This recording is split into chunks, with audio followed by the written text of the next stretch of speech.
नमस्कार। आज चैत्र शुक्ल पंचमी शके 1935 सादर करत आहोत ठाणे वार्ता। ठळक घडामोडी।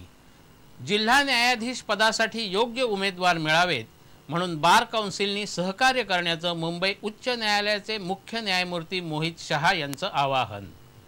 ठाणे मराठी ग्रंथ संग्रहालयाचं संगणकीकरण आणि आपल्या जीवनाचं सर्व श्रेय महात्मा गांधींना दत्ताजी ताम्हाणे।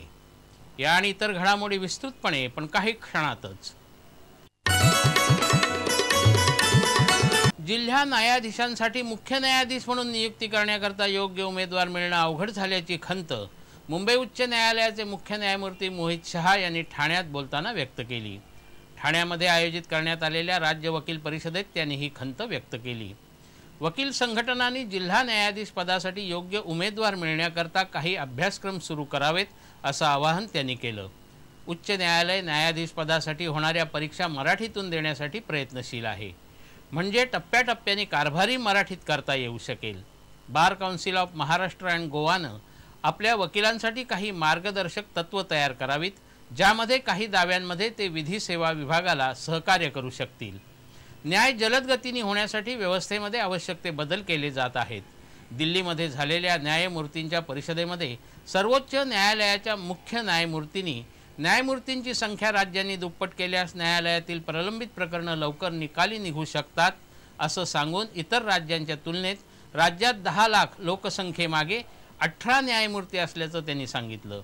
मुख्य म्हणजे न्यायमूर्ती पदासाठी योग्य वकील मिळत नसल्यामुळे मुंबई उच्च न्यायालयात काही पदं आजही रिक्त असल्याचं त्यांनी सांगितलं।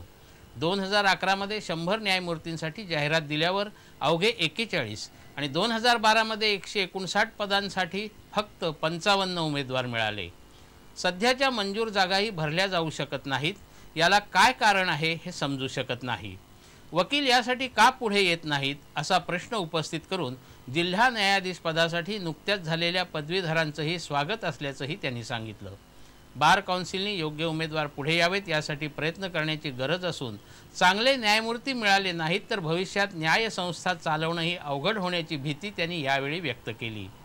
जिल्हा न्यायाधीश पदासाठी तर यापेक्षा गंभीर परिस्थिती असून गेल्या वर्षी 29 जिल्हा न्यायाधीश पदासाठी 900 अर्ज आले, त्यापैकी 100 अर्जावर अंतिम मुलाखतीसाठी पात्र ठरले, पण त्यापैकी फक्त 4 जण जिल्हा न्यायाधीश होऊ शकले असं सांगून बार काउन्सिलनी हा विषय गांभीर्याने घेऊन चांगले न्यायाधीश मिळण्यासाठी सहकार्य करावं असं आवाहन मोहित शहा यांनी यावेळी केलं। आपल्या 100 वर्षाच्या कारकिर्दीमध्ये एकही काळा ठिपका आपल्याला लागला नाही, याचं सर्व श्रेय राष्ट्रपिता महात्मा गांधींना आहे असं प्रतिपादन ज्येष्ठ स्वातंत्र्य सेनानी दत्ताजी ताम्हाणे यांनी केलं। दत्ताजी ताम्हाणे यांनी वयाची 100 पूर्ण केल्याबद्दल ठाण्यामध्ये त्यांचा खास सत्कार करण्यात आला। त्यावेळी बोलताना त्यांनी हे प्रतिपादन केलं। जीवनामध्ये त्यागाची भूमिका घेणं आवश्यक असल्याचं त्यांनी यावेळी बोलताना सांगितलं। स्वातंत्र्यपूर्व काळामध्ये देण्याची भावना होती, तर आता मात्र स्वातंत्र्यानंतर घेण्याची भावना आहे असं सांगून स्वातंत्र्यपूर्व काळ हा अधिक चांगला काळ होता असं त्यांनी सांगितलं। सध्याच्या तरुण पिढीला मार्गदर्शनाची गरज असून बेकारीला कंटाळून तरुण पिढी पुढील 5 वर्षात बंड करण्याची शक्यता आहे आणि त्यावेळीही आपण असू असं सांगून आपण 105 वर्ष जगणार असल्याच्या भावना दत्ताजी ताम्हाणे यांनी यावेळी बोलताना व्यक्त केल्या। यावेळी ताम्हाणे यांच्या जीवनावर चांगदेव काळे यांनी लिहिलेल्या शतयोगी या चरित्र ग्रंथाचं प्रकाशन झालं। माजी केंद्रीय मंत्री शांती पटेल, विधान परिषदेचे उपसभापती वसंत डावखरे, रामभाऊ माळगींचे विनय सहस्रबुद्धे, मेजर सुभाष गावंड अशी विविध क्षेत्रातील मंडळी या सत्कार सोहळ्यात सहभागी झाली होती। संगणक प्रणालीचे मोजमाप हे जर ज्ञान आणि सर्वदूर उपलब्धता धरलं तर दुर्दैवाने त्यामध्ये भारताचा क्रमांक खालच्या दर्जाचा आहे। त्यामुळे आधुनिकता आणि संगणकीकरणाची आवश्यकता विद्याप्रसारक मंडळाचे अध्यक्ष डॉक्टर विजय बेडेकर यांनी व्यक्त केली। 119 वर्ष पूर्ण झालेलं आणि ठाण्याचं भूषण असलेलं मराठी ग्रंथ संग्रहालय आता पूर्णतः संगणकीकृत झालं आहे। या संगणकीकरण प्रणालीचं उद्घाटन डॉक्टर विजय बेडेकर यांच्या हस्ते झालं। त्यावेळी बोलताना त्यांनी ही आवश्यकता व्यक्त केली। पाश्चात्य देशातील अनेक संग्रहालयांची आणि वाचनालयांची उदाहरणं त्यांनी यावेळी दिली। मार्क इंडेक्सिंग पर्यंत जाऊन मराठी ग्रंथ संग्रहालयांनी जगभरामध्ये पोहोचण्यासाठी प्रयत्न करावेत असं बेडेकर यांनी सांगितलं। कोहा या खुल्या प्रणालीवर मराठी ग्रंथ संग्रहालयाच्या पुस्तकांचं देवघेवीसह सर्व व्यवहार संगणकावर सुरू होतील। संग्रहालयातील 1 लाखाहून अधिक पुस्तकं आता संगणकाची कळ दाबून आपल्याला पाहता येतील। तसंच या पुस्तकांची माहिती आणि त्याची उपलब्धताही जाणून घेता येईल। या उद्घाटन सोहळ्यास राज्याचे ग्रंथालय संचालनालयाचे संचालक बा ए सनान्से उपस्थित होते। त्यांनी राज्य सरकारचं ग्रंथसंग्रहालयाबद्दलचं धोरण विशद केलं। नालासोपाऱ्यातील दोघा सोनार बंधूंच्या हत्येचा उलगडा केल्याचा दावा ठाणे ग्रामीण पोलिसांनी केला आहे। या सोनार बंधूंची हत्या दरोड्याच्या उद्देशानेच करण्यात आली, त्यामागे अन्य कोणतंही कारण नव्हतं अशी माहिती ठाणे ग्रामीण पोलीस अधीक्षक अनिल कुंभारे यांनी आज एका पत्रकार परिषदेत दिली। या हत्येमागे पूजा कुंचिकर्वे, आदित्य जयस्वाल आणि फातिमा उर्फ जोया कुरेशी अशा तिघांना अटक करण्यात आली आहे। नालासोपाऱ्यामधील दिनेश सोनी आणि मदन सोनी या दोघांची प्लॅस्टिकच्या दोरीने अतिशय निरघृण हत्या करण्यात आली होती। त्यांच्या हत्येनंतर सोनार मंडळींनी हल्लेखोरांना त्वरित अटक करण्याची मागणी केली होती। ठाणे ग्रामीण पोलिसांनी यासाठी विविध पथकांची नियुक्ती केली होती। 2 दिवसापूर्वी या तिघांना अटक करण्यात आलं। या प्रकरणातील मुख्य आरोपी असलेला मलिक शेख याला पोलीस मागावर असल्याचं कळलं होतं। पोलीस त्याला पकडण्यासाठी तो राहत असलेल्या लॉजमध्ये पोहोचले असता त्यांनी 3ऱ्या मजल्यावरून पळून जाण्यासाठी उडी मारली, मात्र तो खाली असलेल्या हॉटेलच्या तंदूरवर पडला। जबर जखमी झालेल्या मलिक शेखला रुग्णालयात दाखल करण्यात आलं असून लवकरच त्यालाही अटक केली जाईल असं कुंभारे यांनी सांगितलं। मलिक शेख हा चित्रपटांमध्ये स्पॉट बॉयचं काम करतो। पूजा ही त्याची मैत्रीण असून त्याने अनेक गुन्ह्यात तिचा वापर केला आहे। पूजा स्वतः एका कॉल सेंटरमध्ये काम करते। या प्रकरणात आणखी कोणी व्यक्ती आहे का याचा पोलीस शोध घेत आहेत। ठाणे रेल्वे पोलिसांनी 12 गुन्ह्यातील 162 ग्रॅम वजनाचे सोन्याचे दागिने, 1 मोबाईल, 2 लॅपटॉप असा सुमारे 5,66,000चा ऐवज त्यांच्या मूळ मालकांना परत केला। ठाणे रेल्वे पोलीस अधीक्षक हनुमंत जाधव यांच्या मार्गदर्शनाखाली त्यांच्या पथकाने कौशल्याने तपास करून चोरीस गेलेला माल पुन्हा मूळ मालकांना परत केला। मनीषा परब यांचा 1,12,000चा सोन्याचा हार आणि मोबाईल, दत्ताराम साळवी, मनीष जैन यांची सोन्याची चेन, अमित त्रिवेदी, प्रणय देसाई आणि प्रकाश म्हात्रे यांची सोन्याची चेन, चित्रा शानबाग, साधना शिंदे, अश्विनी राऊत यांचं मंगळसूत्र, रहमान फक्की यांच्या ATM कार्डवरून खरेदी करण्यात आलेल्या वस्तू, डॉक्टर वैशाली यादव आणि सुनीता पालकर यांचा लॅपटॉप असा 162 ग्राम वजनाचे सोन्याचे दागिने, मोबाईल आणि 2 लॅपटॉप असा एकूण 5,66,000चा ऐवज त्यांच्या मूळ मालकांना परत करण्यात आला।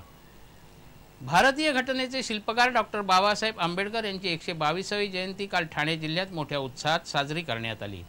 डॉक्टर बाबासाहेब आंबेडकरांच्या जयंतीनिमित्त ठाणे, कल्याण, डोंबिवली या ठिकाणी भव्य शोभायात्रांचं आयोजन करण्यात आलं होतं। ठाणे शहरात रात्री ठीक 12 वाजता जिल्हाधिकारी कार्यालयासमोरील डॉक्टर बाबासाहेब आंबेडकर यांच्या पुतळ्याला आंबेडकरी जनतेने मोठ्या संख्येने जमून मानवंदना दिली।